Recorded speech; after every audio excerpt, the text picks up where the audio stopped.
നവരാത്രിയുടെ 6-ാം ദിവസമായ ഇന്ന് പരാശക്തിയുടെ കാർത്യായനി രൂപമാണ്. ബ്രഹ്മവിഷ്ണു മഹേശ്വരന്മാരുടെ ക്രോധത്തിൽ നിന്നുണ്ടായ കിരണങ്ങൾ ഒന്നിക്കുകയും തുടർന്ന് കാർത്യായൻ മഹർഷിയുടെ ആശ്രമത്തിൽ സ്ത്രീരൂപത്തിൽ പ്രത്യക്ഷപ്പെടുകയും ചെയ്ത ദേവതയാണ് കാർത്യായനി. മഹിഷാസുരനെ വധിക്കണമെങ്കിൽ സർവശക്തിയായ സ്ത്രീക്ക് മാത്രമേ സാധിക്കുകയുള്ളൂവെന്ന് മനസ്സിലാക്കിയ ത്രിമൂർത്തികളുടെ ക്രോധ അഗ്നിയിൽ നിന്നാണ് കാർത്യായനി ദേവിയുടെ ആവിർഭാവം.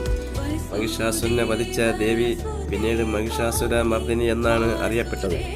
4 കൈകളാണ് ദേവിക്കുള്ളത്. 2 കൈകൾ വാളും താമരയും ധരിച്ചും മറ്റ് 2 കൈകൾ വരമുദ്രയും അഭയമുദ്രയും കാണിച്ചിരിക്കുന്നു.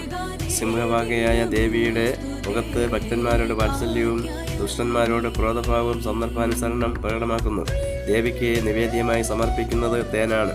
അതിലൂടെ നമുക്ക് ജീവിതത്തിൽ എപ്പോഴും ഐക്യവും സന്തോഷവും നിലനിൽക്കുന്നു.